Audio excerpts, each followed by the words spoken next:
الحمد لله الذي أنزل على عبده الكتاب ولم يجعل له عوجا هو الذي أرسل رسوله بالهدى ودين الحق ليظهره على الدين كله ولو كره المشركون أشهد أن لا إله إلا الله وحده لا شريك له وأشهد أن محمدا عبده ورسوله اللهم صل على محمد وعلى آل محمد كما صليت على إبراهيم وعلى آل إبراهيم اللهم بارك على محمد وعلى آل محمد كما باركت على إبراهيم وعلى آل إبراهيم في العالمين إنك حميد مجيد. أيها الأخوة الأحبة، أوصيكم وإياي أولا بتقوى الله. أعوذ بالله من الشيطان الرجيم. بسم الله الرحمن الرحيم. ولقد آتينا داود وسليمان علما وقال الحمد لله الذي فضلنا على كثير من عباده المؤمنين. وورث سليمان داود وقال يا أيها الناس علمنا منطق الطير وأوتينا من كل شيء إن هذا لهو الفضل المبين. وحشر سليمان جنوده من الجن والإنس والطير فهم يوزعون حتى إذا أتوا وادي النمل قالت نملة يا أيها النمل ادخلوا مساكنكم لا يحطمنكم سليمان وجنوده وهم لا يشعرون. فتبسم ضاحكا من قولها وقال رب أوزعني أن أشكر نعمتك التي أنعمت علي وعلى والدي وأن أعمل صالحا ترى الله وأدخلني برحمتك في عبادك الصالحين. صدق الله العظيم. ബഹുമാന്യരായ സഹോദരീ സഹോദരന്മാരെ, അല്ലാഹു സുബ്ഹാനഹു വ തആലയുടെ വിധിവിലക്കുകൾ മാനിച്ചുകൊണ്ട് ജീവിക്കണമെന്ന് എന്നോടെന്ന പോലെ നിങ്ങളോടും ഉണർത്തുകയാണ്, വസിയത്ത് ചെയ്യുകയാണ്. മനുഷ്യന്റെ ജീവിത വിജയത്തിന് അവൻ സത്യത്തിൽ വിശ്വസിക്കുവാനും അല്ലാഹുവിന് പൂർണ്ണമായി സമർപ്പിക്കുവാനുമാണ് ഈ പ്രപഞ്ചത്തിന്റെ നാഥനായ സൃഷ്ടാവായ സംരക്ഷകനായ അല്ലാഹു സുബ്ഹാനഹു വ തആല മനുഷ്യനെ ഉപദേശിക്കുന്നത്. നമുക്കൊക്കെ അറിയുന്ന ഒരു സംഗതിയാണ്, സത്യവിശ്വാസിയുടെ രക്ഷകൻ അല്ലാഹു ആണ് എന്ന് ഖുർആനിൽ പല സന്ദർഭങ്ങളിലും ആവർത്തിച്ച് പറഞ്ഞിട്ടുണ്ട്. അല്ലാഹു അല്ലാത്ത എല്ലാ അതിരുകവിച്ചിലുകളെയും, അതായത് സഹായം തേടിയാൽ കിട്ടും എന്ന് വിചാരിക്കുന്ന എല്ലാ സംവിധാനങ്ങളും, അതിനെല്ലാം നിഷേധിച്ചു കളയുകയും അള്ളാഹുവിനെ മാത്രം വിശ്വസിച്ച് മുറുകെ പിടിക്കുകയും ചെയ്യുന്നവന്റെ ഉദാഹരണങ്ങൾ, അവരുടെ ഉദാഹരണങ്ങൾ പലയിടത്തും പറഞ്ഞിട്ടുണ്ട്.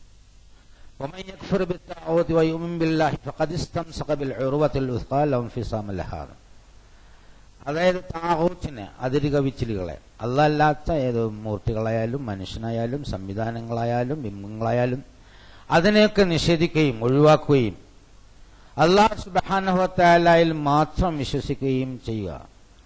അങ്ങനെയുള്ള ഒരാളുടെ ഉദാഹരണം പൊട്ടാത്ത ഒരു കയറിനെയാണ്, ബലമേറിയ ഒരു പാശത്തെയാണ് പിടിച്ചിട്ടുള്ളത്. ലം ഫിസാമലഹ, അത് പൊട്ടിപ്പോകുന്നതല്ല. ഒരു സാധാരണ ജീവിതത്തിൽ വളരെ എല്ലാവർക്കും മനസ്സിലാകുന്ന ഒരു ഉദാഹരണം എടുത്ത് പറയാണ്. ഒരു മനുഷ്യനെ എവിടെയെങ്കിലും തൂങ്ങി ഇറങ്ങുകയോ അല്ലെങ്കിൽ അവലംബിക്കുകയോ ചെയ്യുമ്പോൾ അവന്റെ ഭാരത്തിന് പറ്റിയ നിലയിലുള്ള ഒരു കയറല്ലെങ്കിൽ സ്വാഭാവികമായി പൊട്ടിപ്പോകും. അപ്പൊ അവന്റെ ഭാരം താങ്ങാൻ പറ്റിയ രീതിയിലുള്ള ഒരു കയറിൽ പിടിച്ചാൽ സ്വാഭാവികമായും പൊട്ടൂല്ല എന്നുള്ള. അപ്പൊ വളരെ ലളിതമായ ഒരു ഉദാഹരണത്തിൽ ജീവിതത്തിന്റെ എല്ലാ സംഗതികളിലും വിജയത്തിന് അള്ളാഹുവിന്റെ പാശം മുറുകെ പിടിക്കുന്നവൻ പൊട്ടാത്ത കയറിൽ പിടിച്ചവനെ പോലെയാണ്. അപ്പൊ പൊട്ടാത്ത കയറിന്റെ സേഫ്റ്റി, അതായത് അവന് ഒരു എന്താ പറയാ, ഒരു സുരക്ഷിതനാണ്. ഈ സുരക്ഷിതത്വം അല്ലാഹു സുബ്ഹാനഹു വ തആല വാഗ്ദാനം ചെയ്യുന്നത് സമർപ്പണത്തിലൂടെയാണ്. സുരക്ഷിതത്വവും സമർപ്പണവും സമാധാനവും ശാന്തി എല്ലാം ഉൾക്കൊള്ളുന്ന ഒരു വാക്കാണ് ഇസ്ലാം എന്ന് നമുക്കറിയാം. മുസ്ലിം എന്ന് പറഞ്ഞാൽ സമർപ്പിച്ചവൻ, സുരക്ഷിതനായവൻ. ഒരുപാട് സ്ഥലത്ത് അല്ലാഹു സുബ്ഹാനഹു വ തആല ആവർത്തിച്ച് പറയും, വമൻ യഅ്തസിം ബില്ലാഹി ഫഖദ് ഹുദിയ ഇലാ സിറാത്തിൻ മുസ്തഖീം. അല്ലാഹുവിനെ മുറുകെ പിടിച്ചവനെ സന്മാർഗത്തിലേക്ക്, നേരായ മാർഗത്തിലേക്ക് അല്ലാഹു സുബ്ഹാനഹു വ തആല നയിക്കുന്നതാണ്. അപ്പൊ ആരെയാണ് നേർമാർഗത്തിലേക്ക് നയിക്കുന്നതെന്ന് അല്ലാഹു വളരെ ക്ലിയർ ആയി പറഞ്ഞു. വയഹ്ദി ഇലൈഹി മൻ അനാബ്, വേറെ സ്ഥലത്ത് പറയാം, അവനിലേക്ക് നിരന്തരമായും മടങ്ങിക്കൊണ്ടിരിക്കുന്നവര്, അത്തരം ആളുകളെ അല്ലാഹു സുബ്ഹാനഹു വ തആല അവനിലേക്ക് നയിക്കും. അതുപോലെ അല്ലാഹു സുബ്ഹാനഹു വ തആലയെ ജീവിതത്തിൽ മുറുകെ പിടിക്കുന്നത്, സദാ ദൈവസ്മരണ ഉള്ളിലുള്ള ഒരാളെ യഥാർത്ഥത്തിൽ ഏകനായ അല്ലാഹു സുബ്ഹാനഹു വ തആലയെ സംബന്ധിച്ച ദൃഢബോധ്യത്തോടുകൂടി അതിനെ അവലംബിക്കുന്ന ആളുകളെ നേർമാർഗത്തിലേക്ക് നയിക്കുന്നതാണ്. അതുകൊണ്ട് ഈ നേർമാർഗത്തിലേക്ക് പോകുന്ന ആളുകൾ വിശ്വസിച്ച് കഴിഞ്ഞാൽ പിന്നെ അള്ളാഹു നിർദ്ദേശിച്ച രീതിയിൽ ആ വിശ്വാസം പ്രായോഗിക ജീവിതത്തിൽ പകർന്നു കിട്ടണം എന്നുള്ളതാണ്. വിശ്വാസം പ്രഖ്യാപനത്തിനപ്പുറം ഒന്നും ഫലം നൽകുന്നില്ലെങ്കിൽ അത് ഒരു വിശ്വാസമല്ല, വിവരമാണ് എന്ന് മനസ്സിലാക്കണമെന്ന് പല പ്രാവശ്യം ഓർമ്മിപ്പിച്ചൊരു സംഗതിയാണ്. നമുക്ക് വിവരവും വിശ്വാസവും തമ്മിൽ തിരിച്ചറിയേണ്ടതുണ്ട്. ഒരു അള്ളയുണ്ട് എന്നുള്ളത് നമുക്കറിയാം, സംരക്ഷകനാണെന്നുള്ളതും അറിയാം, അല്ലാഹു സുബ്ഹാനഹു വ തആലയുടെ വിവിധങ്ങളായ സിഫാത്തുകളെ കുറിച്ച് നല്ലോണം അറിയാം. പക്ഷെ ഒരു ആവശ്യം വരുമ്പോൾ, ഒരു കാര്യം വരുമ്പോൾ, ഇപ്പൊ നമുക്ക് വ്യസനം വന്നു, വേദന വന്നു, ദുഃഖം വന്നു, അള്ളാഹുവാണ് സംരക്ഷകൻ, അവന്റെ അടുത്ത് ഉറച്ചു നിന്നു കഴിഞ്ഞാൽ അവൻ സംരക്ഷിച്ചുകൊള്ളും എന്ന ഒരു ദൃഢമായ ഒരു ബോധ്യം ഉണ്ടെങ്കിൽ ആ വിശ്വാസം പ്രായോഗിക ജീവിതത്തിൽ ഉണ്ട് എന്ന് നമുക്ക് മനസ്സിലാക്കാൻ പറ്റും. അതായത് ആമനു ആമലു സ്വാലിഹാത്ത് എന്ന ഖുർആനിൽ ഇങ്ങനെ ആവർത്തിച്ച് പറഞ്ഞു, വിശ്വസിക്കുകയും പിന്നെ സൽക്കർമ്മങ്ങൾ ചെയ്യുകയും ചെയ്യുക എന്നുള്ളത്. അപ്പൊ സൽക്കർമ്മങ്ങൾ വിശ്വാസത്തിന്റെ പ്രതിഫലനമായി വരുമ്പോഴേ ഉള്ളിൽ യഥാർത്ഥ വിശ്വാസം ഉണ്ട് എന്ന് ഓരോരുത്തർക്കും ബോധ്യമാവുള്ളൂ. നമുക്ക് വിശ്വാസം ഉണ്ടെന്ന് നമുക്ക് ബോധ്യമാവണമെങ്കിൽ നമ്മുടെ പ്രവർത്തനം സൽക്കർമ്മമായി മാറണം. അത് നമ്മൾ തന്നെ സർട്ടിഫൈ ചെയ്യണമെന്നാണ്, മറ്റുള്ളവരല്ല അതിന്റെ സർട്ടിഫിക്കേഷൻ നൽകേണ്ടത്, നമ്മൾ തന്നെ കാരണം നമ്മളെ ഉള്ളിലുള്ളത് എന്താണ്, പുറത്തുള്ളത് എന്താണ് എന്ന് നമുക്ക് മനസ്സിലാക്കണം. അപ്പൊ ആ വിശ്വസിച്ച ആളുകളോ വിളിച്ചുകൊണ്ട് അല്ലാഹു പറയാ, അയ്യുഹല്ലദീന ആമനു തഖുല്ലാഹ ഹഖ തുഖാതിഹി, അള്ളാഹുവിനെ മാനിക്കേണ്ട മുറപ്രകാരം വിശ്വസിച്ചവരെ നിങ്ങൾ മാനിക്കുക. അപ്പൊ വിശ്വസിച്ചുകൊണ്ട് മാത്രമായില്ല, വിശ്വസിച്ചൊന്ന് പറഞ്ഞുകൊണ്ട് മാത്രമായില്ല, അള്ളാഹു നിർദ്ദേശിച്ച വിശ്വാസികൾക്കുള്ള ആ മാർഗദർശനം അനുസരിച്ച് ജീവിക്കുകയും അള്ളാഹുവിനോട് സൂക്ഷ്മത പുലർത്തുകയും ചെയ്യാം. വലാ തമൂതുന്ന ഇല്ലാ വഅൻതും മുസ്ലിമൂൻ, നിങ്ങൾ സുരക്ഷിതരായിക്കൊണ്ടല്ല, സമർപ്പിതരായിക്കൊണ്ടല്ലാതെ, മുസ്ലിങ്ങളായിക്കൊണ്ടല്ലാതെ മരിച്ചു പോകരുത്. കഴിഞ്ഞ ആഴ്ച ആമുഖത്തിൽ പറയുകയും ചില സംഗതികൾ സൂചിപ്പിക്കുകയും ചെയ്താണ്. മുസ്ലിങ്ങളായിക്കൊണ്ട് ജീവിക്കുകയും മുസ്ലിങ്ങളായിക്കൊണ്ട് മരിക്കുകയും ചെയ്യാന്നുള്ളത്. പ്രത്യേകിച്ച് ഒടുവിൽ മരിക്കുമ്പോൾ, ഈ ലോകത്തുനിന്ന് മാറിപ്പോകുമ്പോൾ അല്ലെങ്കിൽ പരലോകത്തേക്ക് പോകുമ്പോൾ മുസ്ലിങ്ങളായിക്കൊണ്ടേ പോകാവൂ. യാക്കൂബ് നബി മക്കളെ ഉപദേശിച്ചത് കുറിച്ച് പറയുന്നു, റസൂലുള്ളാഹി സ്വല്ലല്ലാഹു അലൈഹി വസല്ലം നമ്മളെ ഉപദേശിച്ചതിനെ കുറിച്ച് പറയുന്നു, നൂഹ് നബി അനുയായികളെ ഉപദേശിച്ചതിനെ കുറിച്ച് പറയുന്നു, ഇബ്രാഹിം നബി മക്കളെ ഉപദേശിച്ചതിനെ കുറിച്ച് പറയുന്നു. അവിടെയൊക്കെ വലാ തമൂതുന്ന ഇല്ലാ വഅൻതും മുസ്ലിമൂൻ, നിങ്ങൾ മുസ്ലിങ്ങളായിക്കൊണ്ടല്ലാതെ മരിച്ചു പോകരുത്. അങ്ങനെ മരിച്ചുപോയാൽ ഒരു തരത്തിലും രക്ഷ ഉണ്ടാവില്ല എന്നുള്ളത്. അപ്പൊ മഹത്തായ ആ സമർപ്പണത്തിന് സമർപ്പിതരായിക്കൊണ്ട് മരിക്കുക എന്നുള്ളത്. എങ്ങനെയാണ് സമർപ്പിക്കേണ്ടത് എന്നതിനെ സംബന്ധിച്ച് ഒരുപാട് ഉദാഹരണങ്ങൾ മുൻഗാമികളുടെ ചരിത്രത്തിൽ നിന്ന് അല്ലാഹു സുബ്ഹാനഹു വ തആല നമുക്ക് എടുത്ത് കാണിക്കുന്നു. അതിലേറ്റവും ഹൃദയാവർജകമായ വികാരനിർഭരമായ സമർപ്പണത്തിന്റെ കഥയാണ് ഇബ്രാഹിം നബിയുടെയും മകൻ ഇസ്മായിൽ നബിയുടെയും ജീവിത സമർപ്പണത്തിന്റെ കഥ. അത് കഴിഞ്ഞ ആഴ്ച സൂചിപ്പിക്കേണ്ടായി. ഇബ്രാഹിമും മകനും ഇസ്മായിലും രണ്ടുപേരും വലമ്മ അസ്ലമ എന്നാണ്. രണ്ടുപേരും സമർപ്പിച്ചപ്പോൾ അവർക്ക് ഏറ്റവും വിലപ്പെട്ടത് ദുന്യാവിലുള്ള ജീവിതമാണ്. ആ ജീവൻ അള്ളാഹുവിന്റെ നിർദ്ദേശപ്രകാരം കൊടുക്കാൻ മോനും എടുത്തു കൊടുക്കാൻ പിതാവും സമ്പൂർണമായി സമ്മതിച്ച് അതിനുവേണ്ടിയുള്ള ഭൗതികമായ ഒരുക്കങ്ങളൊക്കെ ചെയ്തു കഴിഞ്ഞപ്പോൾ നമുക്ക് യഥാർത്ഥത്തിൽ ഇന്നും കഥയാണത്. പക്ഷെ അത് അനുഭവിച്ച ആ പിതാവിന്റെയും മകന്റെയും മനോനില നമ്മളൊന്ന് മനസ്സിലാക്കുമ്പോഴാണ് ആ വിഷയത്തിന്റെ ഗാംഭീര്യവും ഗൗരവവും നമുക്ക് മനസ്സിലാക്കാൻ സാധിക്കും. അതിമനോഹരമായ സമർപ്പണത്തിന്റെ ഒരുപാട് കഥകൾ പറയുന്നുണ്ട്. ചില കഥകൾ വിവരിക്കുന്ന സൂറത്ത് നംലിലെ ചില ആയത്തുകളാണ് ഞാൻ നിങ്ങളെ ആദ്യം കേൾപ്പിച്ചത്. ഇബ്രാഹിം നബിയുടേത് അപ്പുറം, ഇബ്രാഹിം ഇസ്മായിൽ നബിക്ക് അപ്പുറമുള്ള ഒരുപാട് കഥകൾ, രസകരവും മനോഹരവും ചിന്തോദ്ദീപകവുമായ ചില സമർപ്പണത്തിന്റെ കഥകൾ വരുന്ന സൂറത്ത് നംലിലെ ചില ആയത്തുകൾ, അതായത് 15 മുതൽ 44 വരെ ആ കഥകൾ ഇങ്ങനെ പറഞ്ഞോളൂ. വലഖദ് ആതൈനാ ദാവൂദ വ സുലൈമാന ഇൽമ, ദാവൂദ് നബിക്കും സുലൈമാൻ നബിക്കും, ദാവൂദിനും സുലൈമാനും നാം വിജ്ഞാനം നൽകി എന്നുള്ള. ഇസ്രായേൽ ചരിത്രത്തിലെ ഏറ്റവും മഹാരഥന്മാരായ ചക്രവർത്തിമാരും പ്രവാചകന്മാരുമായിരുന്നു എന്ന് അവരുടെ ചരിത്രം പറയുമ്പോൾ സുലൈമാൻ നബിയും ദാവൂദ് നബിയും സൂചിപ്പിച്ചു. ഏതാണ്ട് 39-40 കൊല്ലത്തോളം അടുത്തം രണ്ടുപേരും ഇസ്രായേൽ പലസ്തീൻ ഭരിക്കേണ്ട, ഇന്നത്തെ ജോർഡാനും പലസ്തീനും അതുപോലെ ഇസ്രായേലും സിറിയയുടെ ഭാഗങ്ങളൊക്കെ ചേർന്ന വലിയൊരു സാമ്രാജ്യത്തിന്റെ അധിപന്മാരായിരുന്നു അവരെന്നുള്ളത്. ഒരുപാട് കാലത്തെ കഷ്ടപ്പാടുകൾക്ക് ശേഷം അല്ലാഹു സുബ്ഹാനഹു വ തആല അവർക്ക് നൽകിയ ഒരു മഹത്തായ അവസരമായിരുന്നു ദാവൂദിനും സുലൈമാൻ നബിയും. അതിനു മുമ്പ് താലൂത്തിനെ കൊടുത്തിരുന്നു. സുലൈമാൻ നബിക്ക് ശേഷം ആ രാജ്യം തകർന്നു പോയത് ആ ചരിത്രം കഴിഞ്ഞ ഒരു കുത്തുബയിൽ സൂചിപ്പിക്കുകയുണ്ടായി. BC 965 മുതൽ, അതായത് ഈസാ നബിയുടെ ജനനത്തിന് ഏതാണ്ട് 965 മുതൽ 926 വരെ 39 കൊല്ലവും ചില്ലറ മാസങ്ങൾ, 40 കൊല്ലത്തോളമാണ്. ദാവൂദ് നബിയുടെ ഇളയ മകനാണ് സുലൈമാൻ നബി. അപ്പൊ ദാവൂദ് നബിക്കും സുലൈമാൻ നബിക്കും അല്ലാഹു സുബ്ഹാനഹു വ തആല ജ്ഞാനം നൽകിയപ്പോ അവർ സമർപ്പണത്തിന്റെ 2 വാചകങ്ങൾ പറഞ്ഞത് അല്ലാഹു തആല എടുത്തു പറയാം. വഖാല, അവർ രണ്ടും പറഞ്ഞു, അൽഹംദുലില്ലാഹില്ലദീ ഫളലനാ അലാ കസീരിൻ മിൻ ഇബാദിഹിൽ മുഅ്മിനീൻ. സമർപ്പണത്തിന്റെ ബാലപാഠാണ് ഈ തന്ന രക്ഷിതാവിനെ അംഗീകരിക്കുക, ഉടമസ്ഥാവകാശം അംഗീകരിക്കുക. അൽഹംദുലില്ലാഹ്, അൽഹംദുലില്ലാഹില്ലദീ ഫളലനാ അലാ കസീരിൻ മിൻ ഇബാദിഹിൽ മുഅ്മിനീൻ. അല്ലാഹു സുബ്ഹാനഹു വ തആലക്ക് നന്ദി രേഖപ്പെടുത്തിക്കൊണ്ട് അവന്റെ സത്യവിശ്വാസികളായ ദാസന്മാരിൽ പലരെക്കാളും ഞങ്ങൾക്ക് ശ്രേഷ്ഠം നൽകിയ അവന് നന്ദി രേഖപ്പെടുത്തി. വരിസ സുലൈമാൻ വ ദാവൂദ, സുലൈമാൻ യഥാർത്ഥത്തിൽ ദാവൂദിന്റെ ഇളയ മകൻ. പ്രവാചകത്വവും രാജാധിപത്യവും അദ്ദേഹത്തിന് അനന്തരം കൊടുത്തു അല്ലാഹു സുബ്ഹാനഹു വ തആല. സാധാരണ പ്രവാചകത്വം അനന്തരം കൊടുക്കാറില്ല, പ്രവാചകന്മാർ അനന്തരം നൽകാറില്ല. അത് അല്ലാഹു സുബ്ഹാനഹു വ തആല തീരുമാനിക്കുക. സ്വത്തൊക്കെ അനന്തരാവകാശമുണ്ട്, പ്രവാചകത്വം അനന്തരാവകാശമായി നിർവഹിച്ചില്ല. പക്ഷെ ഇവിടെ വരിസ സുലൈമാൻ എന്നാണ് അല്ലാഹു സുബ്ഹാനഹു വ തആല പറഞ്ഞത്. അതായത് അത്ര വളരെ ഗൗരവത്തിലാണ് വിഷയം.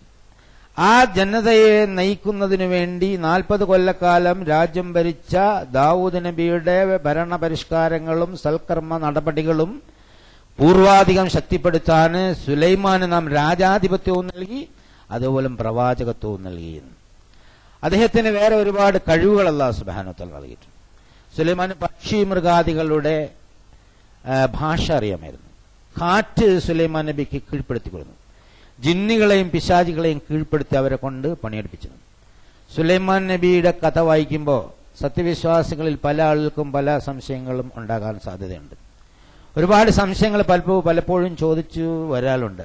ഒരു അഡ്വാൻസ് ആയി ഞങ്ങൾ പറയാം, അല്ലാഹു സുബ്ഹാനഹു വ തആല പറഞ്ഞെന്ന ഈ സംഗതികൾ നമ്മുടെ യുക്തിക്കും സമകാലിക വിജ്ഞാനത്തിനും നിരക്കുന്നില്ല എന്ന് വിചാരിച്ചാലൊന്നും സംശയിക്കേണ്ട ഒരു കാര്യമില്ല. അള്ളാഹു അവനിൽ വിശ്വസിച്ചു കഴിഞ്ഞാൽ അവൻ യുക്തിജ്ഞനാണ്, സർവജ്ഞനാണ്, കാരുണ്യവാനാണ്. പറയേണ്ടത് പറയേണ്ടതേ പറയുള്ളൂ, വെറുതെ ഒന്നും പറയില്ല. നബിയോട് പറഞ്ഞതാണ്, ഖുർആനിലുള്ളതാണ്, നൂറ്റാണ്ടുകളായി മാറ്റമില്ലാതെ സ്വീകരിക്കുന്നതാണ്. നമ്മളെ ഈ ചെറിയ ബുദ്ധിക്ക് മനസ്സിലായില്ലെങ്കിൽ വിനയാന്വിതമായി പടച്ചവനെ മനസ്സിലാക്കി തരണം എന്ന് പറഞ്ഞ് പഠിക്കുകയല്ലാതെ അതെങ്ങനെ സുലൈമാൻ അങ്ങനാക്കി, ഇതെങ്ങനെ സുലൈമാൻ ഇങ്ങനാക്കി എന്ന് പറഞ്ഞ് ഈ സംശയാലുക്കളുടെ കൂട്ടത്തിൽപ്പെട്ട് യഥാർത്ഥത്തിൽ വഴിതെറ്റിപ്പോണ്ട എന്ന് ആദ്യമേ നിങ്ങളെ ഉണർത്തുകയാണ്. പല ആളുകൾക്കും സംശയമാണ്. അവരുടനെ തന്നെ അവരുടെ വിജ്ഞാനത്തിന്റെ നിലവാരത്തിൽ സുലൈമാനെയും ദാവൂദിനെയും അള്ളാനെ അങ്ങോട്ട് അളന്നിട്ട് കുപ്പിയിലാക്കാനുള്ള ശ്രമമാണ്. അതൊന്നും വേണ്ട. നമ്മൾ അള്ളാന്റെ അടിമകളാണ്, അള്ള തന്ന വിവരം മാത്രമേ ഉള്ളൂ. അതുകൊണ്ട് എന്തെങ്കിലുമൊക്കെ വിവരം ഇതിനകത്ത് പറഞ്ഞിട്ടുണ്ടെങ്കിൽ അത് മനസ്സിലാക്കാൻ ശ്രമിക്കുക എന്നതിനപ്പുറം പടച്ച നമ്മളെ വിവരം കൊണ്ട് അള്ളാഹുവിന് മാർക്കിടാൻ നോക്കണ്ട, അല്ലെങ്കിൽ സുലൈമാൻ നബിക്ക് മാർക്കിടാൻ നോക്കണ്ട എന്ന് ആമുഖമായി പറയാം. അദ്ദേഹം ജനങ്ങളോട് പറയാ, ഖാലയാ യുഹന്നാസ്, അല്ലയോ ജനങ്ങളെ, ഇൽമിനാ മൻതിഖ ത്വയ്ർ, അതായത് ഈ പക്ഷികളുടെ ഭാഷ എനിക്ക് പഠിപ്പിക്കപ്പെട്ടിരിക്കുന്നു. വഊതീനാ മിൻ കുല്ലി ഷൈഇൻ, ഒരുപാട് സംഗതികളിൽ നിന്ന് അല്ലാഹു സുബ്ഹാനഹു വ തആല എനിക്ക് പലതും തന്നിട്ടുണ്ട്. എന്നിട്ട് ഉടനെ തന്നെ സമർപ്പണത്തിന്റെ ആദ്യ പാഠം ഞാൻ നേരത്തെ പറഞ്ഞു, ഇന്ന ഹാദാ ലഹുവൽ ഫളിൽ മുബീൻ, വ്യക്തമായ ഒരു അനുഗ്രഹമാണ്, എന്റേതല്ല, അല്ലാഹു സുബ്ഹാനഹു വ തആല തന്ന അനുഗ്രഹമാണ്. അപ്പൊ സുലൈമാൻ നബിക്കുള്ള ഒരു കഴിവിന്റെയും ഉടമസ്ഥാവകാശം സുലൈമാൻ നബി ഏറ്റെടുക്കാത്തിടത്തോളം കാലം നമുക്ക് യാതൊരു തരത്തിലുള്ള ബേജാറുമില്ല. ഇതൊക്കെ സുലൈമാന് കഴിവുണ്ട്. എങ്ങനെ സുലൈമാൻ കഴിവ് കിട്ടി എന്നുള്ളതാണല്ലോ നമ്മളെ പ്രശ്നം. ഇതൊക്കെ അല്ലാഹ് തന്നതാണ് എന്ന് സുലൈമാൻ എടുത്തു പറയും. സുലൈമാൻ ജുനൂദുഹു മിനൽ ജിന്നി വൽ ഇൻസി വത്തൈർ ഫഹും യൂസഊൻ. സുലൈമാൻ ഒരു യാത്ര പോവാണ്. ആ യാത്രയ്ക്ക് ഏർപ്പാടുകളൊക്കെ ഉണ്ടാക്കാൻ പറഞ്ഞു. എവിടെയോ ഒരു പട്ടാള നടപടിയോ എന്തോ അത് വിശദീകരിക്കുന്നില്ല. വെറുതെ ആവശ്യമില്ലാതെ അത് വ്യാഖ്യാനിക്കാൻ വേണ്ട. അതിന് പല ആളുകൾ സഭയിലേക്കുള്ള യുദ്ധ പരിപാടിയാണെന്നൊക്കെ പറഞ്ഞ് മുഫസ്സിറുകൾ വല്ലാണ്ട് അതിന്റെ പിന്നാലെ. പിന്നെ ഒരാവശ്യമില്ല. അല്ലാഹ് പറയുന്നു സുലൈമാൻ ഒരു യാത്രയ്ക്ക് തയ്യാറായി. അദ്ദേഹം ഓർഡർ കൊടുത്തു എന്റെ പട്ടാളത്തേക്ക് സെറ്റ് ചെയ്യാൻ. അപ്പൊ ജിന്നിനും ഇൻസിനും ത്വയ്റിൽ, അതായത് മനുഷ്യരിലും ജിന്നിലും അതുപോലെ തന്നെ പക്ഷിമൃഗാദികളിലും പെട്ട എല്ലാത്തിനെയും ഉടനെ തന്നെ സെറ്റ് ചെയ്യാൻ പറഞ്ഞു. ഫോളിൻ ട്രീസ് എന്നൊക്കെ നമ്മൾ പറയില്ലേ, 3 വരിയായിട്ട് നിൽക്കുക എന്ന് പറയുമ്പോൾ അന്ന് എത്ര വരിയെന്ന് നമുക്കറിയില്ല. എന്തായാലും എല്ലാവരും നിൽക്കാൻ പറഞ്ഞു. അപ്പൊ എല്ലാവരും നിന്നു.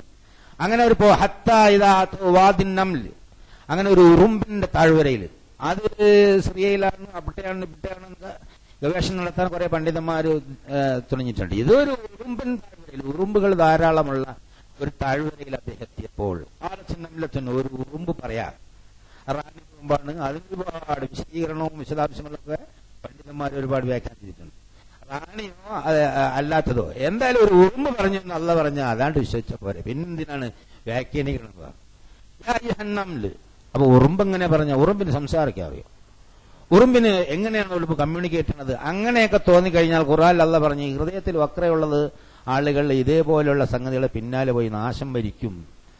ഉറുമ്പിന് ലോകത്തുള്ള എല്ലാത്തിനും സംസാരശേഷി അല്ലാഹു സുബ്ഹാനഹു വ തആല കൊടുക്കാൻ തീരുമാനിച്ച എല്ലാത്തിനും നമ്മളെ തൊലിയൊക്കെ സംസാരിക്കും. പിന്നീട് ഇപ്പോൾ തന്നെ എല്ലാത്തിനും സംസാരിക്കും. പക്ഷെ നമുക്കത് അറിഞ്ഞുകൂടെന്നുള്ളതാണ്. ഇതിന് സംസാരശേഷിയുണ്ട്, ഇതിന് സംസാരശേഷിയുണ്ട്, ഇതിന് എല്ലാത്തിനും സംസാരശേഷിയുണ്ട്. പക്ഷെ അതൊക്കെ നമുക്ക് ആധുനിക ഭാഷയിൽ വൈബ്രേഷൻ എന്ന് പറയാം. അതിൻ്റെതായ ഒരു വൈബ്രേഷൻ ഉണ്ട്. എല്ലാ ആറ്റോമിക് കോൺസ്റ്റിറ്റ്യൂഷനിലും വൈബ്രേഷൻ ഉണ്ട്. ആറ്റമിന്റെ താഴെ ആയിരുന്നാലും വൈബ്രേഷൻ ഉണ്ട്. കുല്ലുൻ ഖദ് അലിമ സ്വലാത്തുഹു വ തസ്ബീഹുഹു. ആധുനിക ശാസ്ത്രം കണ്ടുപിടിച്ചിട്ടുണ്ട്. എല്ലാത്തിനും അതിന്റെ പ്രാർത്ഥനയും കീർത്തനവും അറിയാം. ഓരോ ചെറുതും വലുതുമായ എല്ലാത്തിനും അതിന്റെ ലാംഗ്വേജ് ഉണ്ട്. ഉറുമ്പിനുണ്ട്. കോഴികൾ തമ്മിൽ ഇങ്ങനെ അടുത്തു നിന്ന് കമ്മ്യൂണിക്കേറ്റ് ചെയ്യണം. അതുപോലെ ഓരോത്തിനും ഓരോ തരത്തിലുള്ള കമ്മ്യൂണിക്കേഷൻ സംവിധാനം, അതായത് വാർത്താവിനിമയ, ആശയവിനിമയ സംവിധാനങ്ങൾ. ഇവിടെ ഉറുമ്പ് അതിന്റെ കൂട്ടത്തിലുള്ള ഉറുമ്പുകളോട് പറയാണ് ഉദ്ഖുലു മസാകിനക്കും, നിങ്ങളെല്ലാം നിങ്ങളെ മാളത്തിൽ കയറി വിളിച്ചോളൂ. ലാ യഹ്തിമന്നക്കും സുലൈമാനും ജുനൂദുഹു വഹും ലാ യശ്ഉറൂൻ. സുലൈമാനും പട്ടാളം ഇതാ വരുന്നുണ്ട്. അവര് അറിയാതെ നിങ്ങളെ ചവിട്ടി മെതിച്ചു പോകാതിരിക്കാൻ നിങ്ങൾ മാളത്തിൽ കയറി ഒളിച്ചുകൊള്ളുക. അപ്പൊ ഉടനെ ഉറുമ്പിന്റെ ഒരു ഉറുമ്പ് ആ ഉറുമ്പിന്റെ കൂട്ടത്തോട് പറയാണ്. അപ്പൊ ഉടനെ തന്നെ വിവരം സുലൈമാൻ നബി കിട്ടി എന്ന് അല്ലാഹു തആല നമ്മളോട് പറയുന്നു. അപ്പൊ ഫതബസ്സമ ലാഹിഖൻ, ഇബ്തിസാം എന്ന് പറഞ്ഞാൽ ചിരിയാണ്. ലാഹിഖ എന്ന് പറഞ്ഞാല് കുറച്ചുകൂടി, മറ്റത് പുഞ്ചിരി, മറ്റത് ചിരി. അദ്ദേഹം ഒരു നന്നായി ഒരു ചിരിയിരിച്ചു എന്ന് പറയും. പുഞ്ചിരിയോടുകൂടി ഒരു ചിരി എന്ന് പറഞ്ഞാൽ ചെറിയ പുഞ്ചിരി കൊണ്ട് തുടങ്ങി വലിയൊരു ചിരിയിലേക്ക് അവസാനിച്ചു എന്ന ഫതബസ്സമ ലാഹിഖൻ. ആ ഒരു പ്രയോഗമാണ് മിൻ ഖൗലിഹ, ആ ഉറുമ്പിന്റെ അവളുടെ. അപ്പൊ ഒരു പെണ്ണുറു ഖൗലിഹ എന്നുള്ള പ്രയോഗിച്ചത് ഒരു പെണ്ണു ഉറുമ്പാണ് എന്ന് മനസ്സിലായി. അത് വെച്ചാണ് റാണി എന്നൊക്കെ പറയുന്നത്. എന്തായിരുന്നാലും ഉറുമ്പ് പറഞ്ഞു മാളത്തിൽ കയറി ഒളിച്ചോളുക, സുലൈമാനും പട്ടാളവും വരുന്നുണ്ട്, അവരറിയാതെ ചവിട്ടി മെതിച്ചു പോകാതിരിക്കാൻ. അപ്പൊ സുലൈമാന്റെ പട്ടാളത്തിന് ഉറുമ്പുള്ള കാര്യം അറിയില്ല, അവിടെ സുലൈമാന് മാത്രമേ അറിയുള്ളൂ എന്ന് അതിന് വളരെ വ്യക്തമായി നമുക്ക് മനസ്സിലാക്കാൻ സാധിക്കും. അവിടെ തന്നെ അപ്പൊ സുലൈമാൻ നബി അത് കേട്ടു, എന്നിട്ട് ചിരിച്ചു. എന്നിട്ട് അദ്ദേഹം പറഞ്ഞത് ഖാല റബ്ബി ഔസിനി അൻ അഷ്കുറ നിഅമതക അല്ലതി അൻഅംത അലയ്യ വഅലാ വാലിദയ്യ വഅൻ അഅമല സാലിഹൻ തറല്ലാഹു. ഉടനെ സുലൈമാൻ നബിയുടെ പ്രതികരണം, പടച്ച തമ്പുരാനെ നാഥ, അതായത് എനിക്കും എന്റെ മാതാപിതാക്കൾക്കും ചെയ്തു തന്ന അനുഗ്രഹത്തിന് നന്ദി കാണിക്കാനുള്ള ഒരു പ്രചോദനം നീ എനിക്ക് തരണേ. നിന്റെ അതിമഹത്തായ അനുഗ്രഹം കൊണ്ടാണ് ആ ഉറുമ്പിന്റെ സംഭാഷണം ഞാൻ കേട്ടത്. ഇതാണ് സമർപ്പണത്തിന്റെ രീതി. ഉടനെ തന്നെ യജമാനത്വം, അതായത് അള്ളാഹുവിന്റെ ഉടമസ്ഥാവകാശം അംഗീകരിക്കുക. നമ്മൾ തീരെ ചെയ്യാത്ത പണിയതാ. നമുക്ക് പൈസ ഉണ്ടെങ്കിൽ നമ്മളതാണ്, പടച്ചോന്റെ അല്ല. കാരണം അതുകൊണ്ടാണല്ലോ സക്കാത്ത് കൊടുക്കാൻ പറയുമ്പോൾ നമ്മൾ അതെങ്ങനെ ഇപ്പൊ അങ്ങനെ പറ്റുക എന്ന് ചോദിക്കുക. നമുക്ക് എന്തുണ്ടെങ്കിലും അള്ളാഹിന്റെ മാർഗത്തിൽ ചെലവഴിക്കാൻ പറ്റും, അതെങ്ങനെ ഇപ്പൊ അങ്ങനെ സാധിക്കുക എന്നാണ് ചോദിക്കുക. 2% കൊടുത്ത ബാക്കി ഇഷ്ടം പോലെ എനിക്ക് അടിച്ചു പൊളിച്ച് നടന്നൂടെ എന്ന് ചോദിക്കുന്ന ആളുകളുണ്ട്. അല്ലാഹു സുബ്ഹാനഹു വ തആല തന്നതാണ് എന്ന് അംഗീകരിക്കാത്തത് കൊണ്ടാണ് എത്ര നിസ്കരിച്ചാലും നോമ്പൊടിച്ചാലും അത് അംഗീകരിച്ചില്ലെങ്കിൽ മുസ്ലിം ആവില്ല. ഞാനല്ലേ, അള്ളാഹാണ് പറയണത്. നിസ്കാരം, നോമ്പ്, സക്കാത്ത്, ഹജ്ജ് എല്ലാം ചെയ്തോളൂ. പക്ഷെ പൂർണ്ണമായും എനിക്കുള്ളതെല്ലാം അള്ളാഹുൻ്റെതാണ് എന്ന് അംഗീകരിക്കാത്തിടത്തോളം കാലം സമർപ്പണം പൂർത്തിയാവില്ല എന്ന് അള്ളാഹു സുബ്ഹാനഹു വ തആല നമ്മൾ പറയാം. അപ്പൊ ഇവിടെ ഉറുമ്പിന്റെ ഒരു സംഭാഷണം കേൾക്കാനുള്ള ഒരു കഴിവ് തന്നത് നിന്റെ മഹത്തായ ഔദാര്യം കൊണ്ടാണ്. എനിക്കും എന്റെ മാതാപിതാക്കൾക്കും നീ തന്ന ഈ അനുഗ്രഹത്തിന് നന്ദി കാണിക്കാൻ എന്നെ എപ്പോഴും പ്രചോദിപ്പിച്ചുകൊണ്ടിരിക്കണേ. വൻ അമല സാലിഹൻ തറല്ലാഹു, നീ ഇഷ്ടപ്പെടുന്ന പ്രവൃത്തി എന്നിൽ നിന്നുണ്ടാവാനും നീ എപ്പോഴും സഹായിക്കണേ. വാദ്ഖൽനി ബിറഹ്മതിക ഫി ഇബാദിക സാലിഹീൻ, നിന്റെ അനുഗ്രഹം കൊണ്ട് നിന്റെ സത്യവിശ്വാസികളായ ദാസന്മാരുടെ കൂട്ടത്തിൽ എന്നെയും പെടുത്തണേ തമ്പുരാനെ. ഇതാണ് വിനയത്തിന്റെ സമർപ്പണത്തിന്റെ മറ്റൊരു കഥ. ഇതേ തോളത്തിൽ ഒരു ദുആ നമ്മൾക്ക് അല്ലാഹു തആല സൂറത്തുൽ അഹ്ഖാഫിലൂടെ പഠിപ്പിക്കുന്നത് സത്യവിശ്വാസികൾക്ക് ദുആ. റബ്ബി ഔസിഅനി അൻ അശ്കുറ നിഅമതക അല്ലതി അൻഅംത അലയ്യ വഅലാ വാലിദയ്യ വഅൻ അഅമല സാലിഹൻ തറല്ലാഹു ഫാസ്ലിഹ് ലീ ഫീ ദുരിയതി ഇന്നി തുബ്തു ഇലൈക വഇന്നി മിനൽ മുസ്ലിമീൻ. 46-ാമത്തെ സൂറത്തിൽ 15-ാമത്തെ ആയത്താണ്. അതെല്ലാ സത്യവിശ്വാസികളും പഠിച്ച് സ്ഥിരമായി പ്രാർത്ഥിച്ചുകൊണ്ടിരിക്കേണ്ടതാണ്. കാരണം നല്ല ഈ സുലൈമാൻ നബി പറഞ്ഞ അതേ സമർപ്പണത്തിന്റെ കുറച്ചുകൂടി വിശദാംശങ്ങളുള്ള ഒരു നമ്മളെ പഠിപ്പിക്കുന്ന പ്രധാനപ്പെട്ട ഒരു ആയത്താണ്. റബ്ബി ഔസിഅനി അൻ അശ്കുറ നിഅമതക അല്ലതി അൻഅംത അലയ്യ വഅലാ വാലിദയ്യ വഅൻ അഅമല സാലിഹൻ തറല്ലാഹു, എനിക്കും എന്റെ മാതാപിതാക്കൾക്കും നീ ചെയ്തിരുന്ന അനുഗ്രഹത്തിന് നന്ദി കാണിക്കാൻ എനിക്ക് പ്രചോദനം തരണേ, എനിക്ക് തോന്നിച്ചു തരണേ എന്നാണ്.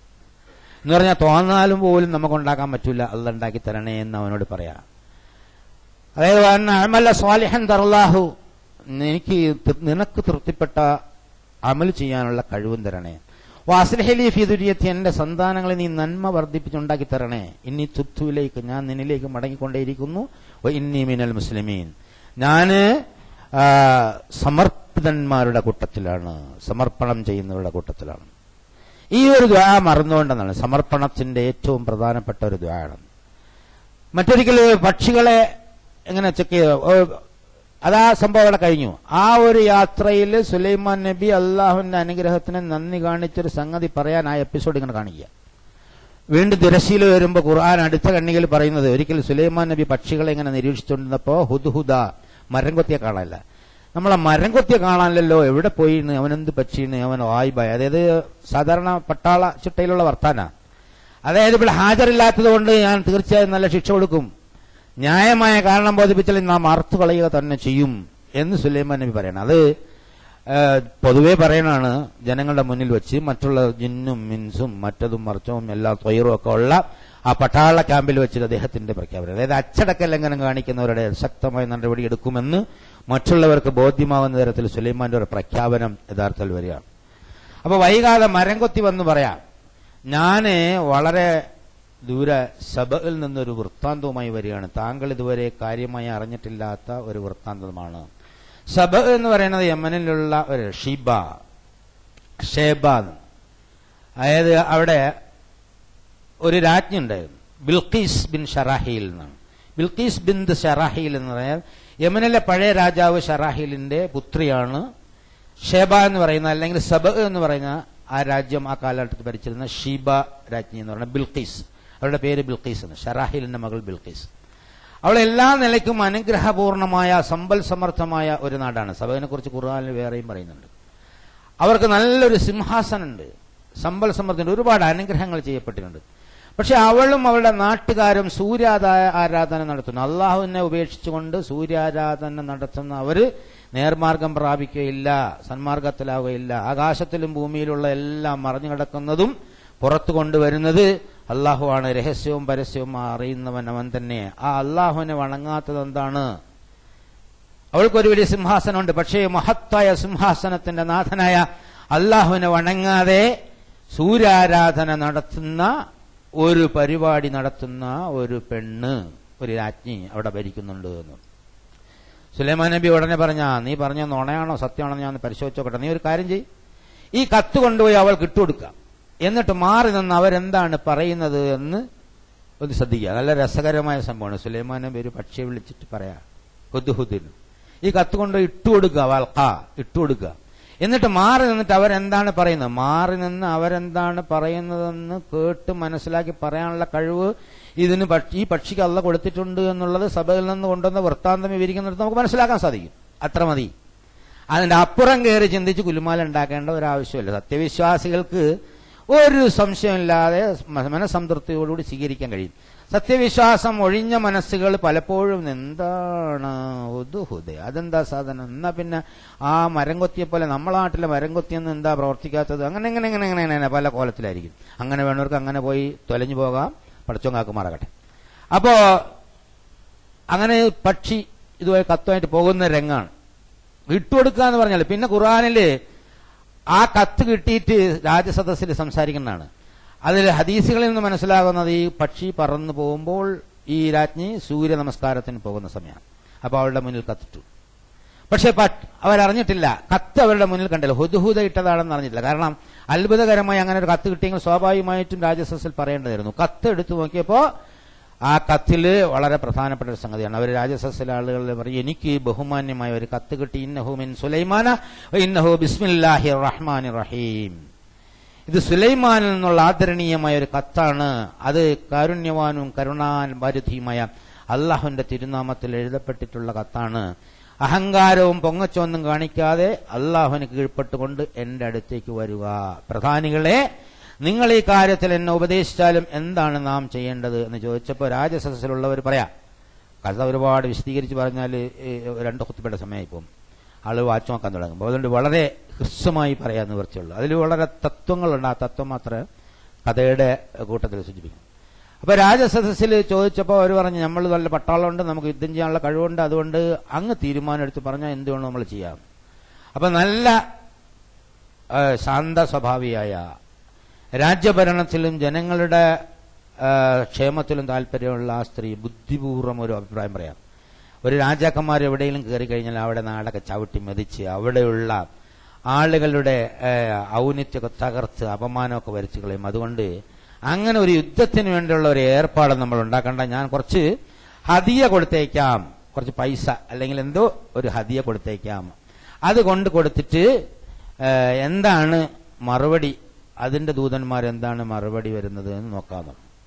അപ്പൊ അദ്ദേഹത്തിന് ഒരു സമ്മാനം കൊടുത്തേക്കാണ്. കുറെ ആളുകൾ കുറെ സമ്മാനം, അത് ബൈബിളിലൊക്കെ ഉണ്ട്, തൽമൂദിലും ബൈബിളിലൊക്കെ ഉണ്ട്. ഒരുപാട് രത്നങ്ങളും അതും ഇതും മറ്റോ മറിച്ചൊക്കെ ആയിട്ട് അവിടെ ചെന്നു. അപ്പൊ സുലൈമാൻ സമ്മാനമായി, സുലൈമാന്റെ അടുത്ത് സമ്മാനമായ ആളുകൾ വന്നപ്പോ സുലൈമാൻ നബി പറഞ്ഞു, അല്ല പൈസ ഒന്നും എന്നെ മയക്കാനൊന്നും നോക്കണ്ട, നിങ്ങളെക്കാൾ ഒരുപാട് കാശ് അല്ലാഹു സുബ്ഹാനഹു വ തആല. വളരെ വലിയ ഗൗരവമുള്ളൊരു സംഗതിയുണ്ട്.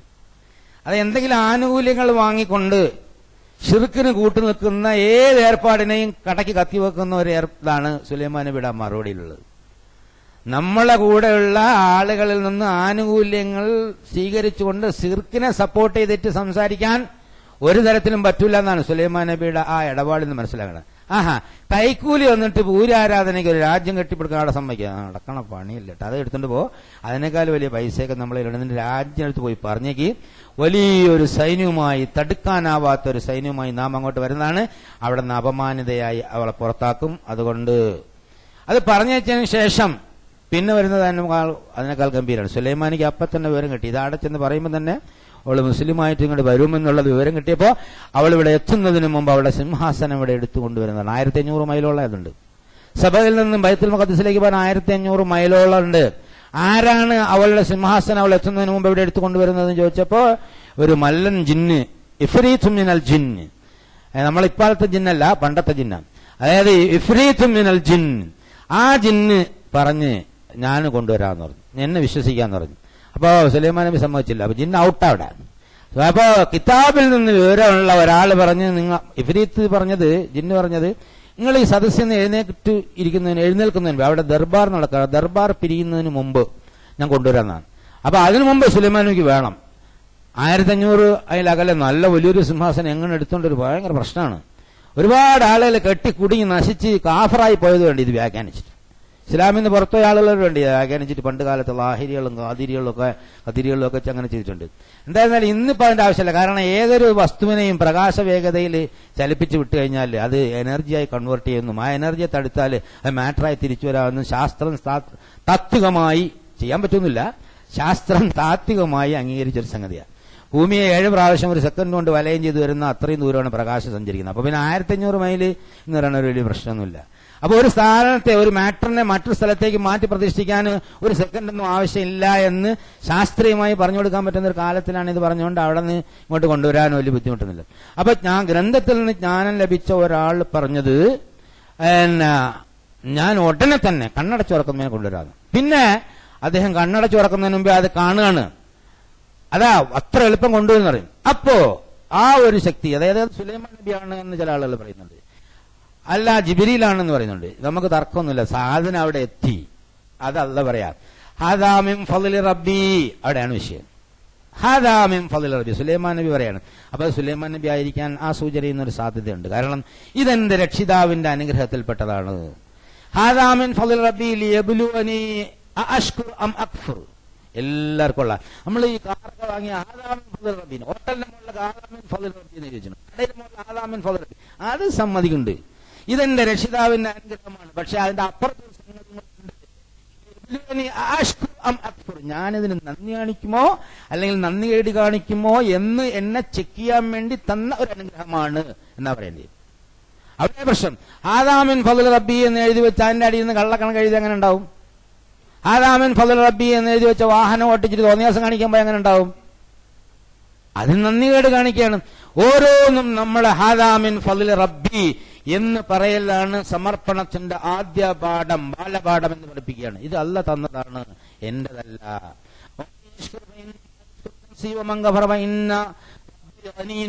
ആരെങ്കിലും നന്ദി കാണിച്ചാൽ അതിന്റെ നന്മ മേന്മ അവന് തന്നെ ഉള്ളതാണ്. ആരെങ്കിലും നന്ദി കേട് കാണിച്ചാൽ അതിന്റെ പോഷവും അവന് തന്നെ ഉള്ളതാണ് എന്ന് സുലൈമാൻ പറഞ്ഞു. അങ്ങനെ സിംഹാസനം രൂപം മാറ്റം വരുത്താൻ പറഞ്ഞു. സിംഹാസനം രൂപമാറ്റം വരുത്തി അവിടെ വെച്ചു. അവിടെ വരുമ്പോൾ ടെസ്റ്റ് ചെയ്യാൻ വന്നിട്ട് ചോദിച്ചു, അഹാ കഥ ഇതുപോലെയാണ് നിങ്ങളെ സിംഹാസനം എന്ന് ചോദിച്ചു. ഏതാണ്ട് ഇതുപോലെയാണെന്ന് പറഞ്ഞു. അതാണെന്ന് പറഞ്ഞില്ല, ഏതാണ്ട് ഇതുപോലെയാണെന്ന് പറഞ്ഞു. അപ്പൊ ഒരു ബുദ്ധിയുണ്ട്, അതേസമയം പൂർണ്ണമായി അംഗീകരിക്കണമില്ല എന്നുള്ള സംഗതി പൂർണ്ണമായി മനസ്സിലാക്കാൻ കഴിഞ്ഞില്ല. അവള് യാഥാർത്ഥ്യം അംഗീകരിക്കോ ഇല്ലേ എന്ന് നോക്കാനാണ് ആ ടെസ്റ്റ് എന്ന് സുലൈമാൻ നബി പറയുകയുണ്ടായി. ഇതില് വളരെ ആഴത്തിലുള്ള ചില സംഗതികളും കൂടി അല്ലാഹു സുബ്ഹാനഹു വ തആല നമ്മൾ പറയുന്നു. പക്ഷെ വളരെ പ്രധാനപ്പെട്ട ഒരു സംഗതി ഹാദാ മിൻ ഫളിൽ റബ്ബി എന്നതാണ്. നമ്മുടെ ആരോഗ്യത്തിനും നമ്മുടെ വിദ്യാഭ്യാസത്തിനും നമ്മുടെ ധനത്തിനും നമ്മുടെ ജ്ഞാനത്തിനും നമ്മുടെ പണത്തിനും നമ്മുടെ എല്ലാത്തിനും നാം പറയാനുള്ള ഹാദാ മിൻ ഫളിൽ റബ്ബി, ഇതെന്റെ രക്ഷിതാവിന്റെ അനുഗ്രഹമാണ്. മറ്റൊന്നും കൂടെ പറയണം, ഇതിന് ഞാൻ നന്ദി കാണിക്കുമോ അല്ലെങ്കിൽ നന്ദി കേട് കാണിക്കുമോ എന്നെന്നെ പരീക്ഷിക്കാനുള്ളതാണ് ഈ അനുഗ്രഹം എന്ന് അല്ലാഹു സുബ്ഹാനഹു വ തആല പറഞ്ഞു. അപ്പൊ നന്ദി കാണിക്കുന്നെങ്കിൽ സമർപ്പിതനായി, നന്ദി കേട് കാണിക്കുകയാണെങ്കിൽ അവൻ ധിക്കാരിയായി. നന്ദി കാണിക്കുന്നവരുടെ കൂട്ടത്തിൽ സമർപ്പിച്ച് വിജയിക്കാൻ കാരുണ്യവാനായ അല്ലാഹു സുബ്ഹാനഹു വ തആല നമുക്ക് തൗഫീഖ് നൽകി അനുഗ്രഹിക്കുമാറാകട്ടെ.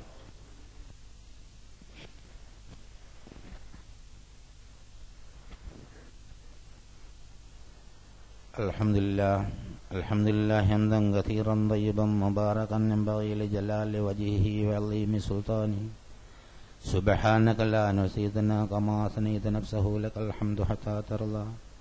اللهم صل على محمد وعلى آل محمد كما صليت على إبراهيم وعلى آل إبراهيم في العالمين إنك حميد مجيد. أيها الأخوة الأحباء أوصيكم وإياي ثانيا بتقوى الله. ഒരിക്കൽ കൂടി അല്ലാഹു സുബ്ഹാനഹു വ തആലയുടെ വിധിവിലക്കുകൾ മാനിച്ചുകൊണ്ട് ജീവിക്കണമെന്ന് എന്നോടെന്ന പോലെ നിങ്ങളോട് ഉണർത്തുകയാണ്, വസിയത്ത് ചെയ്യുകയാണ്. സമർപ്പണത്തിന്റെ അതിമനോഹരമായ ഇത്തരം കഥകൾ ഒരുപാട് ഖുർആനിലുണ്ട്. ഇതിൽ തന്നെ ബാക്കി ഇറങ്ങുന്നുണ്ട്. ഹ്രസ്വമായി അതും കൂടെ സൂചിപ്പിക്കാം.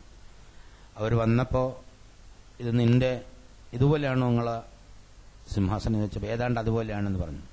അതിന് സുലൈമാൻ നബിക്ക് ഒരു സംഗതി പിടികിട്ടി. ഈ കാര്യം ഗ്രഹിക്കാനുള്ള ഒരു മനസ്സുണ്ട്, പക്ഷെ പൂർണ്ണമായിട്ടും അത് ഉൾക്കൊള്ളുന്നില്ല.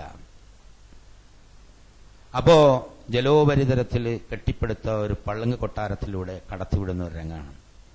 പല കോലത്തിലുള്ള വ്യാഖ്യാനമുണ്ട്. ഒരു കൊട്ടാരം ഉണ്ടാക്കി അവിടെ ജലാശയം ഉണ്ടാക്കി അതിന്റെ മുകളിൽ പളുങ്ക് എന്ന് പറഞ്ഞാൽ ഗ്ലാസ് പാകി എന്നിട്ട് അവരെ കടന്നു വരാൻ പറഞ്ഞു. അപ്പോ കൊട്ടാരത്തിനുള്ളിലേക്ക് കടന്നു ചെല്ലുമ്പോൾ അത് ജലാശയമാണെന്ന് വിചാരിച്ച് പെല്ലെ ഇങ്ങനെ തുണി ലേശം പൊക്കി പിടിച്ചു. അപ്പൊ കണങ്കാല് പുറത്തായി. വലിയ രാജസദസ്.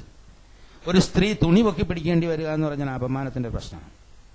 അപ്പോ സുലൈമാൻ നബി ഉടനെ തന്നെ പറഞ്ഞ തുണിയൊന്നും പൊക്കി പിടിക്കേണ്ടതില്ല, അത് പളുങ്ക് കൊണ്ടുണ്ടാക്കിയതാണ്, അത് ജലാശയമല്ല. അപ്പോ കാര്യം മനസ്സിലായി. 36 സത്യം യാഥാർത്ഥ്യം ഗ്രഹിക്കാൻ എനിക്ക് കഴിയാതെ പോയത് കൊണ്ടാണ്. യാഥാർത്ഥ്യം ഗ്രഹിക്കാൻ കഴിഞ്ഞില്ലെങ്കിൽ അപമാനിതനാവും എന്നതിന്റെ ഒരു സൂചകമാണ് അവിടെ. ഭയങ്കര ഒരു സിംബോളിക്കാണ് സംഗതി. അതായത് ഒരു സംഗതി സൂക്ഷിച്ചു നോക്കിയിരുന്നെങ്കിൽ മനസ്സിലാകുമായിരുന്നു അവിടെ അത് വെള്ളമല്ല. വെള്ളത്തിന്റെ തലത്തിൽ സ്വാഭാവികമായിട്ട് ഇങ്ങനെ ഓളം വിട്ടത്, ഗ്ലാസ് പായി കഴിഞ്ഞാൽ വെള്ളം ഓളം വിട്ടില്ലല്ലോ. അപ്പോൾ അത് സൂക്ഷിച്ചു നോക്കാതെ വേഗം കയറിയപ്പോൾ ഇങ്ങനെ ഇതൊക്കെ പോയി പിടിക്കേണ്ടി വന്നു. ഒരുപാട് ആൾ ജിന്നും ഇൻസും മറ്റുമൊക്കെ ഉള്ള സദസ്സിലാണെന്നാണ് പറയുന്നത്. അപ്പൊ അവിടെ ഒരു വളരെ വലിയൊരു ടെസ്റ്റ് വേറെ നടത്തുകയാണ്. അപ്പൊ മനസ്സിലായി, ഞാൻ സൂക്ഷ്മതയോടുകൂടി കാര്യങ്ങൾ മനസ്സിലാക്കാത്തത് കൊണ്ട് എനിക്ക് യാഥാർത്ഥ്യം ഗ്രഹിക്കാൻ കഴിയാതെ പോയി. അതുകൊണ്ട് ഖാലത്ത് റബ്ബി ഇന്നി ളലംതു നഫ്സി, ഞാൻ എന്റെ ആത്മാവിനോട് അക്രമം പ്രവർത്തിച്ചു, ആത്മദ്രോഹം ചെയ്തു പോയി. എനിക്ക് തന്ന കഴിവുകൾ ഉപയോഗിച്ച് ഈ പ്രപഞ്ചത്തിന്റെയും ഭൗതിക ജീവിതത്തിന്റെയും അതുപോലെ സംഗതികൾ കാര്യങ്ങളെല്ലാം മനസ്സിലാക്കി ഒരു യാഥാർത്ഥ്യം ഗ്രഹിക്കേണ്ടതായിരുന്നു. ഇവിടെ ഇപ്പൊ കണ്ട ഒരു ചെറിയ ടെസ്റ്റ് പോലെ സുലൈമാൻ നബിയെ കുറിച്ച് ഒരുപാട് കാര്യങ്ങൾ മനസ്സിലാക്കിയപ്പോൾ ഇത്രയും കഴിവുള്ള ഒരു മനുഷ്യൻ സ്വാഭാവികമായ സാധാരണക്കാരനല്ല, അള്ളാഹുവിന്റെ പ്രവാചകനാണ് എന്ന് എനിക്ക് വളരെ വ്യക്തമായി ദൃഢബോധ്യം ഉണ്ടാവേണ്ടതായിരുന്നു. പക്ഷേ അത് ഞാൻ ഉറപ്പിച്ചില്ല. കാരണം ഇവിടെ വന്ന് കാണുന്നത് വരെ അത് ഉറപ്പിച്ചിട്ടില്ല. അതുകൊണ്ട് അവർ ഏറ്റു പറയാണ് റബ്ബി ഇന്നി ളലംതു നഫ്സി. എന്നിട്ട് പറയാ അസ്ലംതു മഅ സുലൈമാന ലില്ലാഹി റബ്ബിൽ ആലമീൻ. അതാണ് ധീരമായ പ്രഖ്യാപനം. ഞാൻ സുലൈമാനോടൊപ്പം ഇതാ സമർപ്പിതരുടെ കൂട്ടത്തിലായിരിക്കുന്നു. സുലൈമാനെ സമർപ്പിച്ചു എന്നല്ല പറയണത്. ഇതാണ് ഇസ്ലാമിന്റെ. ഇവിടെ വിജയവും പരാജയവും ഇല്ല എന്നുള്ളതാണ്. ഇവിടെ പ്രത്യേകിച്ച് മനുഷ്യന്റെ മുന്നിൽ വിജയിക്കുകയോ പരാജയപ്പെടുകയോ ചെയ്യുന്നില്ല. ഭൗതികമായി വലിയ കോട്ടകൊത്തളങ്ങളുടെയും സിംഹാസനത്തിന്റെയും രാജ്ഞിയായ അവർ വരികയാണ് സുലൈമാന്റെ വാക്ക് കേട്ടിട്ട്. അവിടെ വന്നിട്ട് സുലൈമാന് സമ്പൂർണമായി കീഴടങ്ങുകയാണ് ഭൗതികമായി നമ്മൾ കണ്ടാൽ. പക്ഷെ അവർ പറഞ്ഞത് ഞാൻ സുലൈമാന് കീഴടങ്ങുന്നല്ല, സുലൈമാനോടൊപ്പം വഅസ്ലംതു മഅ സുലൈമാന ലില്ലാഹി റബ്ബിൽ ആലമീൻ. ഇതാണ് ഇസ്ലാമിന്റെ മഹത്വം. മനുഷ്യന് കീഴടക്കുന്ന പ്രശ്നമില്ല. ഇവിടെ വിജയം പരാജയമൊന്നുമില്ല എന്നുള്ളതാണ്. എല്ലാവരെയും ഒരേ നിലക്ക് നിർത്തുന്നു, എല്ലാവരെയും ഒരേ കോലത്തിൽ നിർത്തിക്കൊണ്ട് അല്ലാഹു സുബ്ഹാനഹു വ തആലയ്ക്ക് കീഴടക്കുന്നു. എല്ലാവരും അല്ലാഹുവിന്റെ അടിമകൾ. അങ്ങനെ പൂർണ്ണമായി സമർപ്പിക്കുമ്പോൾ സഹോദരനും സഹോദരനുമായിട്ടുള്ള ബന്ധം, ആഗോള സഹോദര്യവും അവിടെ കാണാൻ കഴിയും. മനുഷ്യനെ കീഴ്പ്പെടുത്തുന്ന സംവിധാനങ്ങൾ, മനുഷ്യന്റെ മേലാളാകുന്ന സംവിധാനങ്ങൾ, മനുഷ്യന്റെ യജമാനനാകുന്ന സംവിധാനങ്ങൾ, അത് മനുഷ്യത്വത്തിന് ചേർന്നതല്ല. ഇവിടെ വളരെ കൃത്യമായി അല്ലാഹു സുബ്ഹാനഹു വ തആല എടുത്തു പറയുന്ന അവരെ വാക്കുകളിലൂടെ അത് സുലൈമാനുള്ള കീഴടങ്ങളല്ല, ഈ പ്രപഞ്ചത്തിന്റെ നാഥനായ അള്ളാഹുവിനുള്ള കീഴടങ്ങലാണ്.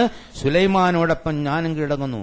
ലോകത്തിൽ അന്നറിയപ്പെടുന്ന ലോകത്തിലെ ഏറ്റവും ശക്തനായ ചക്രവർത്തി അദ്ദേഹത്തിന്റെ മുന്നിലല്ല കീഴടങ്ങിയത്, അദ്ദേഹത്തോടൊപ്പം അള്ളാഹുവിന്റെ മുന്നിൽ കീഴടങ്ങുന്നു. നമ്മളും അള്ളാഹുവിന്റെ മുന്നിൽ കീഴടങ്ങാൻ തയ്യാറുണ്ടോ എന്നതാണ് ഇതിലൂടെ അള്ളാഹു സുബ്ഹാനഹു വ തആല സമ്പൂർണമായ സമർപ്പണം, അതായത് യാതൊരു തരത്തിലുള്ള ചോദ്യവുമില്ലാത്ത സമർപ്പണം. ഇബ്രാഹിമിന്റെയും ഇസ്മായിലിന്റെയും സമർപ്പണം, ദാവൂദിന്റെയും സുലൈമാന്റെയും സമർപ്പണം, ബിൽഖീസിന്റെ സമർപ്പണം. ഈ സമർപ്പണത്തിന്റെ ഒരുപാട് ആഴങ്ങളിലുള്ള സംഗതികൾ ഖുർആനിൽ അല്ലാഹു സുബ്ഹാനഹു വ തആല മനസ്സുകൊണ്ട് സമർപ്പിച്ചാലേ ജീവിതം കൊണ്ട് അത് പൂർത്തിയാക്കാൻ പറ്റുള്ളൂ. ഭൗതികമായ സാഹചര്യം, നിസ്കരിക്കണ വീട്ടിൽ നിസ്കരിക്കാതെ ജീവിക്കാൻ പറ്റില്ല. നാട്ടുകാരെല്ലാം സക്കാത്ത് കൊടുക്കുമ്പോൾ നോമ്പ് പിടിക്കുമ്പോൾ നമുക്കതൊന്നും ചെയ്യാതിരിക്കാൻ പറ്റില്ല. പക്ഷേ അത് ചെയ്യുന്നത് നാളെ രക്ഷിതാവിന്റെ അനുഗ്രഹം കിട്ടാൻ, അള്ളാഹുവിന്റെ തൃപ്തി കിട്ടാൻ, പരലോകത്തും മെച്ചം കിട്ടാൻ, പരലോകത്തും മേന്മ കിട്ടാൻ. ഹാദാ മിൻ ഫളി റബ്ബി, ഇതെന്റെ രക്ഷിതാവിന്റെ അനുഗ്രഹമാണ് എന്ന ഹൃദയംഗമായ വിശ്വാസത്തോടുകൂടി സമർപ്പിക്കുകയാണോ എന്ന് ഓരോരുത്തരും ചെക്ക് ചെയ്ത് നോക്കേണ്ടതാണ്. അങ്ങനെ ചെക്ക് ചെയ്യാനും വിജയിക്കാനും അതുവഴി അല്ലാഹു സുബ്ഹാനഹു വ തആലയുടെ തൃപ്തി നേടിയെടുക്കാനും കാരുണ്യവാനായ തമ്പുരാൻ നമുക്ക് തൗഫീഖ് നൽകി അനുഗ്രഹിക്കുമാറാകട്ടെ. ഇന്നല്ലാഹു മലായികതഹു യുസല്ലൂന അലൻ നബി യാ അയ്യുഹല്ലദീന ആമനൂ സല്ലു അലൈഹി വസല്ലിമു തസ്ലീമാ. അല്ലാഹുമ്മ സ്വല്ലി അലാ മുഹമ്മദിൻ വഅലാ ആലി മുഹമ്മദ് കമാ സ്വല്ലൈത അലാ ഇബ്രാഹീമ വഅലാ ആലി ഇബ്രാഹീമ ഫിൽ ആലമീന ഇന്നക ഹമീദും മജീദ്. അല്ലാഹുമ്മ അർള അൻ അബൂബക്കർ വഉമർ വഉസ്മാൻ വഅലിയും ബഖിയത്തി അസ്ഹാബി റസൂലില്ലാഹി അജ്മഈൻ.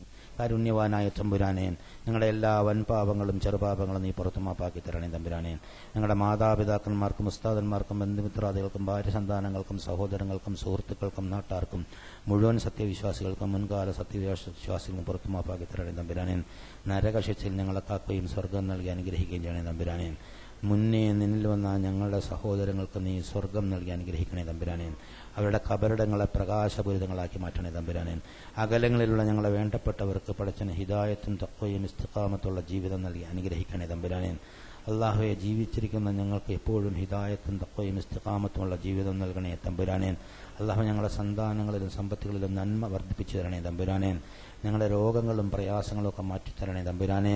അള്ളാഹു ഒരുപാട് രോഗികളുണ്ട്, അവരുടെ രോഗങ്ങളും പ്രയാസങ്ങളൊക്കെ നീ മാറ്റിക്കൊടുക്കണേ തമ്പുരാനേൻ. എത്രയും പെട്ടെന്ന് നീ ശിഫായി കൊടുക്കണേ തമ്പുരാനേൻ. അവരുടെ വേണ്ടപ്പെട്ടവർക്ക് ആശ്വാസം നൽകണേ തമ്പുരാനേൻ. അവരുടെ കുറവുകളെല്ലാം നീ നികത്തി കൊടുക്കണേ തമ്പുരാനേൻ. ഞങ്ങളുടെ എല്ലാ കുറ്റങ്ങളും കുറവുകളും നീ പരിഹരിച്ചു തരണേ തമ്പുരാനേൻ. ഞങ്ങളുടെ കടങ്ങളെല്ലാം വീട്ടിത്തരണേ തമ്പുരാനേൻ. ഞങ്ങളുടെ ജോലിയിലും കൃഷിയിലും മറ്റിടപാടുകളും നീ അഭിവൃദ്ധി നൽകണേ തമ്പുരാനേൻ. നിന്നെ സ്മരിച്ചുകൊണ്ട് നിന്റെ അനുഗ്രഹമാണെന്ന് ഓർത്തുകൊണ്ട് നിന്നെ സൂക്ഷിച്ചുകൊണ്ട് അത് ചെലവഴിക്കാനുള്ള തൗഫീഖ് നൽകണേ തമ്പുരാനേൻ. അള്ളാഹു ശാന്തമായി ജീവിച്ച് ശാന്തമായി മരിച്ച് നിന്നിലേക്ക് വരാനുള്ള തൗഫീഖ് നൽകണേ തമ്പുരാനേൻ. സക്കറാത്തുൽ മൗത്തിന്റെ വേദന ഞങ്ങൾക്ക് ലഘൂകരിച്ചു തരണേ തമ്പുരാനേൻ. ഖബറിടം പ്രവിശാലമാക്കണേ തമ്പുരാനേൻ. മഹ്ശറിൽ നീ ഞങ്ങളെ സഹായിക്കണേ തമ്പുരാനേൻ. നരകത്തിൽ നീ ഞങ്ങളെ കാക്കണേ തമ്പുരാനെ. സ്വർഗത്തിൽ ഫിർദൗസിൽ നിന്റെ ലിഖാ നൽകി അനുഗ്രഹിക്കണേ നാഥ. ഞങ്ങളുടെ ഈ ദുആ തട്ടികളയല്ല തമ്പുരാനെ, ഇത് സ്വീകരിച്ച് ഉത്തരം തരണേ തമ്പുരാനെ. അല്ലാഹുമ്മ ഗ്ഫിർ ലിൽ മുഅ്മിനീന വൽ മുഅ്മിനാത്ത് വൽ മുസ്ലിമീന വൽ മുസ്ലിമാത്ത് വൽ അഹ്യാഇ മിൻഹും വൽ അംവാത്. اللهم اعز الاسلام والمسلمين اللهم اعز الاسلام والمسلمين اللهم اعز الاسلام والمسلمين اللهم انصر اعمال المجاهدين في كل اماكن يا ارحم الراحمين. ربنا تقبل منا دعاءنا وتب علينا انك انت التواب الرحيم. واخر دعوانا ان الحمد لله رب العالمين.